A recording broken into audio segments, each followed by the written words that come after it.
Good evening. Welcome. My name's Rebekah Schmidt.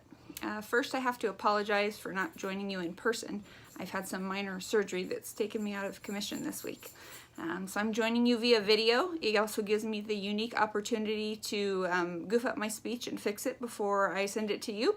So I know I'm missing out on some amazing food and music, but I'll be there next time for sure. So thank you to everyone who's enabled me to be a part of this wonderful event. I really appreciate it, and I'm really looking forward to hopefully joining you next year. And I'm sorry I'm missing you in person this year. So for those of you who don't know me, I'm nobody special really. That's a terrible opener to a speech, right? But it's the truth. I'm probably no different than many of you. I'm a single mom of two great kids, a boy and a girl, Sage and Zach, 14 and 9. I've lived in Sonoma County for the past 18 years. I've spent 10 of it as a stay-at-home mom, and I've loved every minute of it, except for the days that were frustrating and overwhelming. So I'm human too, just like the rest of you. I was the playgroup coordinator when my kids were little, and the room mom at school, and the one that brought all the cute little birthday treats to class, and I did all of that fun stuff.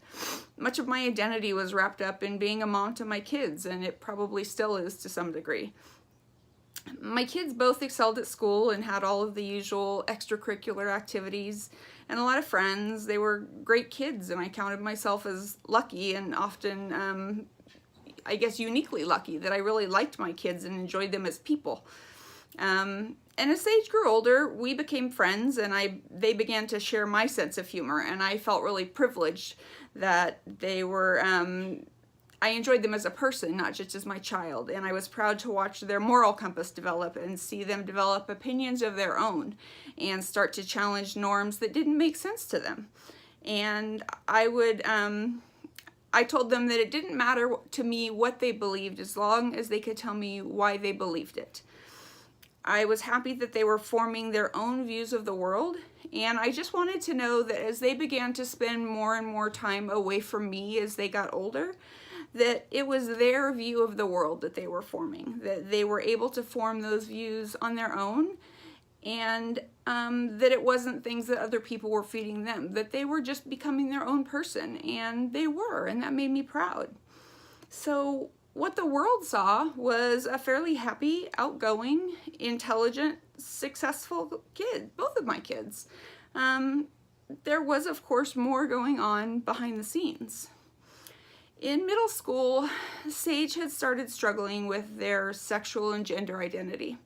This is why I use they and their pronouns. Sage was gender fluid and pansexual, and those were the pronouns that they identified with. Sage Casey was born with the name Anna Catherine, but changed their name to Sage Casey when they came out. Sage actually was the name that they chose, and then a few months later they asked us as a family to help them choose a middle name. They felt that in general, families, when a baby is born, chooses a child's name for them, and they wanted us as a family to be a part of choosing their name. So they had already chosen Sage, but they wanted us to be a part of choosing part of their name. So they selected a number of different names, and then as a family, we helped them select Casey. That was such a proud moment for them. I think that the most accepted they ever felt, and the most connected and accepted they ever felt, was to have their entire family participate in something that was related to their gender and sexual identity. The night that we chose their name, ironically, we were in the emergency room at Kaiser, and Sage was admitted that night on a psychiatric hold for being suicidal. And so it was both the highest of the highs for Sage and all of us, and the lowest of the lows as well. So it kind of was a big swing. In general, Sage had a great deal of family and peer support and acceptance, but there were a few people that they didn't feel they had full support from, and that was really painful for Sage. Sage was such a unique person, and I think that this is what made their suicide so shocking for the people in their school and in their community and in our family. Sage was brave and outspoken and appeared so strong to everybody.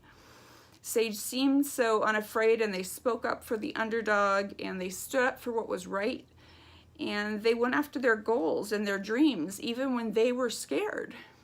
And when Sage came out, they made a point of coming out to each person that was close to them individually.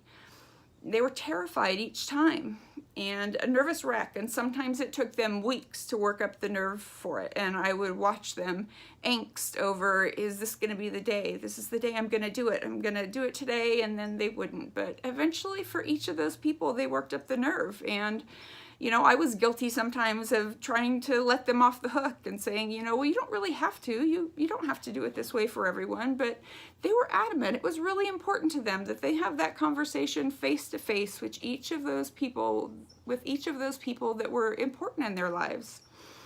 And sometimes they had to wait months to tell family members that we didn't see very often face to face, but they still waited because it was important to them to have that conversation face to face. And nearly every time they were greeted with love and acceptance. So I thought it might make it easier as time went on, but it didn't. Each time it was scary and hard, and they still did it. And I really respected them for that. It made me so proud, but it was still hard. And when they finally told everyone that they were going to tell personally, they still didn't just let it go. They really made a bold coming out statement on Instagram. And they said that they hoped it didn't change anything for anyone, but that if they did have questions, they hoped that people would come and ask them about it. And again, I felt that that was so respectful and such a great way to handle it. It wasn't flip and it wasn't nonchalant. It was just a very respectful way to handle it, and of telling people, this is who I am, and I hope that you'll respect me for that, but if you don't, come talk to me. Sage was just wise beyond their years, and it made me proud of them.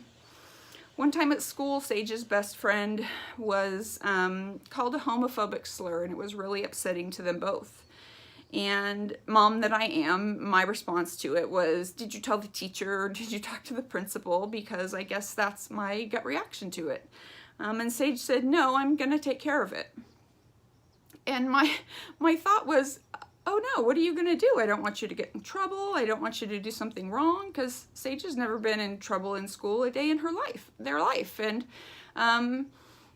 so I was concerned for what they were going to do to handle it. And Sage that night made a single post on Instagram and went and rallied Instagram and their friends and the people on social media, and told them that their best friend had been called a gay slur, and rallied the whole middle school, including some of the staff, to wear rainbow colors the next day and to hold hands with somebody of the same sex if they felt that it wasn't okay to support homophobia.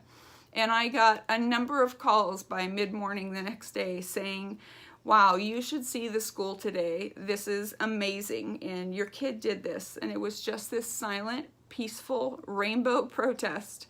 And it just never would have occurred to me. And those are the kind of things that Sage thought of, outside the box, and just totally Sage. And I told them that day, I want to be like you when I grow up, and I meant it. Those are the kind of things that Sage did that made me want to be better, and it made me proud to be their mom, because it makes you feel like your kid is doing better than you've done, and that made me proud. On the day of the first Women's March in Santa Rosa, Sage was upset because they weren't allowed to go, and Sage didn't feel like that was right, that was all about being able to speak up and speak your mind and stand up for yourself. And so Sage turned a t-shirt inside out, colored their own shirt that said sushi rolls, not gender roles, and made their own sign that said our bodies, our minds, our power, and said they were going for a walk, and went out and stood by themselves on a corner in Rohnert Park and had their own one-person march. And again, it's one of those things that at 43, I don't think I have the nerve to go do that. And Sage was brave and determined to be heard when they had something to say, and not in a disrespectful way, but was very determined to say what they felt they needed to say. And so after Sage died, I literally heard from so many people that I've lost count that said Sage was their first friend at school, the first person that reached out to them or talked to them when they were new, or that Sage was the one who noticed when they were down or upset or really were having a bad day, and that they would reach out to them after the day was over and say, "You seemed a little off, are you okay?" Or that Sage was the one who always saw when people were left out and included them. I didn't know that they were so good at that away from here, and it made my heart happy as a mom and as Sage's friend to hear that. I think they were so good at that, though, because it was exactly what they needed. Someone to reach out when they were hurting, and someone to be a friend when they felt left out. Because many times Sage acted brave and strong to put on a show for their own feelings. And they were scared and insecure a lot, and they really didn't let that on to a lot of people that saw them. It wasn't the persona that Sage put out there. So Sage's struggles with their sexuality and not feeling accepted, as well as some of their other issues that they struggled with at home, eventually led to an eating disorder, self-harming themselves by cutting to relieve some of their emotional pain and depression. There were a lot of people completely unaware that Sage struggled with these things at school and socially for a long time. Sage hid it well. They maintained being a straight-A honors student in a GATE program. They were elected as the student body vice president in the 8th grade.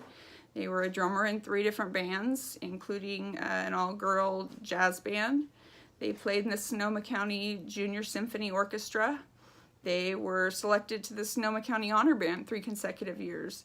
Sage was in the drama production every year and held a lead role for several of those years. And over the years, they did a variety of sports, including softball and volleyball and marksmanship, girls football. Thank goodness not all at once.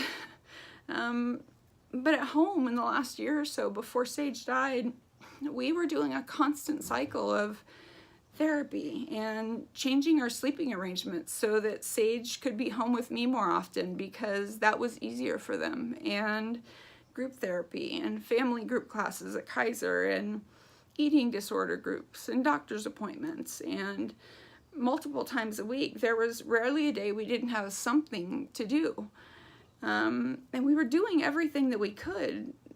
So, sometimes people say that suicide comes as a complete shock. I think for many people, Sage's did. There was literally no indication of this coming for them. In many ways, it did not for us, but in many ways, it still did.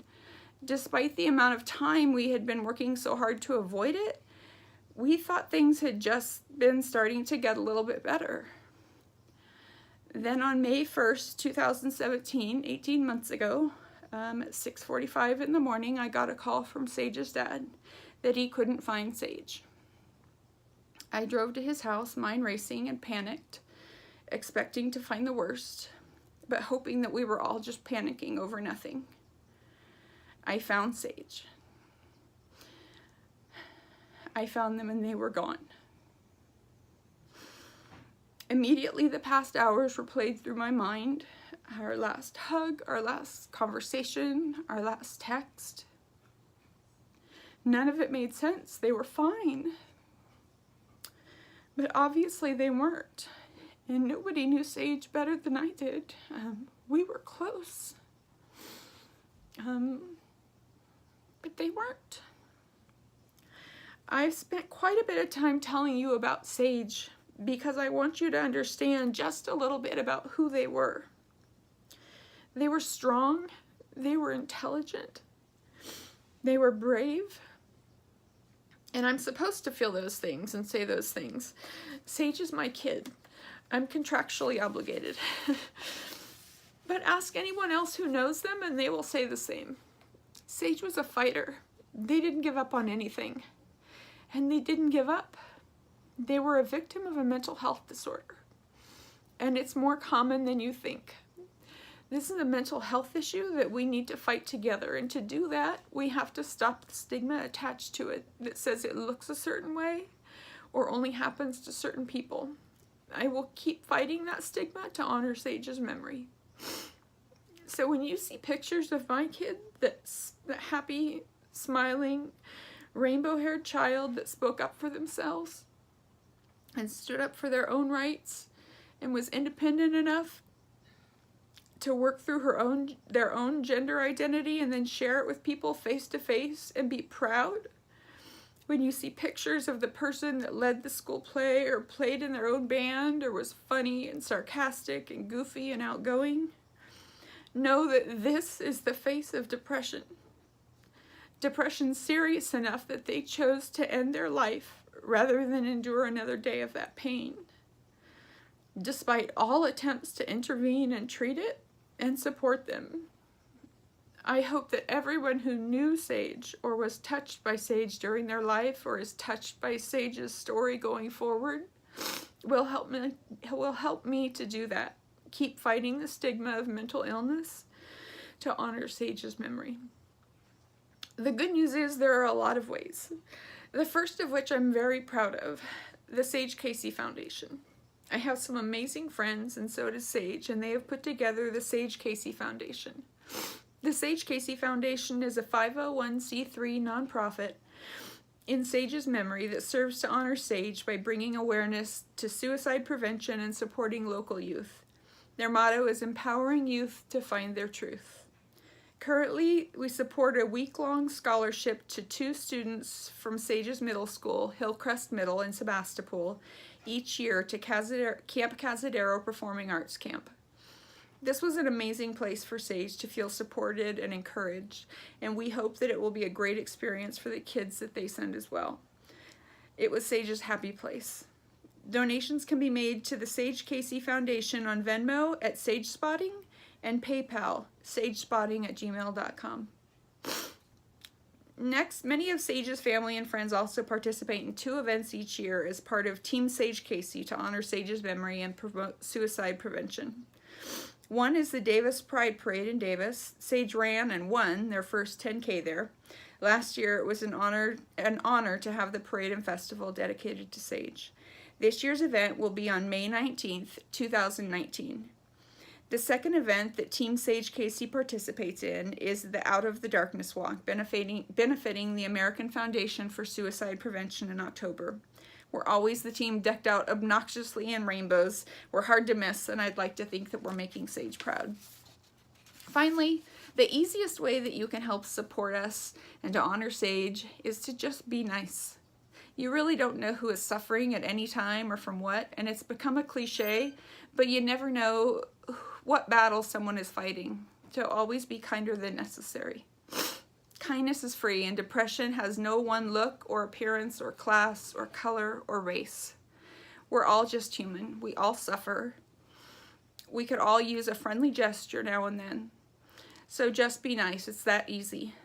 Or it should be. So when you see those kind gestures, positive affirmations, acts of unnecessary kindness, or rainbows that make you smile, I hope they make you think of Sage. And you could do some Sage spotting of your own. Thank you so much for your time this evening. Please enjoy the rest of it. Have a great evening.